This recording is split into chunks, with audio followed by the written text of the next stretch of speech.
लाहौर में संडे का दिन है और ये बारिश के हालात हैं। बारिश फिर सुबह से हो रही है, रुकने का नाम नहीं ले रही।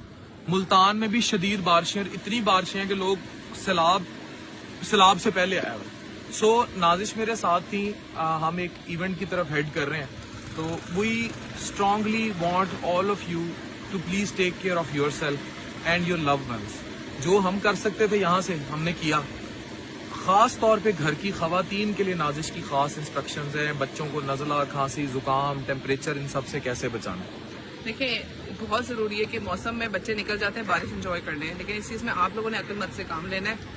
एंजॉयमेंट एक तरफ, सेहत एक तरफ, तो आप काइंडली उनको प्रिवेंट करें। इस मौसम में बीमारियां भी बहुत ज्यादा होती है, फूड पॉइजनिंग भी बहुत ज्यादा होती है, और ये ऐसा मौसम तब्दीली का टाइम लगता है कि इसमें नज़ला, खांसी, जुकाम भी बहुत ज्यादा होता है। तो प्लीज सबसे पहले तो आप लोग अंदर रखें, बच्चों को केयरफुल करें, टेम्परेचर्स घर के सेट रखें, नॉर्मल रखें, कपड़ों का बच्चों का ख्याल रखें। मच्छर बहुत घूम रहे हैं, मच्छर बहुत घरों में आ भी रहे हैं, और सैलाब की वजह से बहुत से ऐसे जानवर हैं जो सामने नमूदार हो रहे हैं, तो बच्चों को और सैलाबी पानी से धुली सब्जियां, फल इस्तेमाल नहीं करने, घर दोबारा धोने हैं, अपने हाथ साफ करने हैं। कॉलरा, डायसेंट्री, हेपेटाइटिस ए, ई, इन सब से बचना है।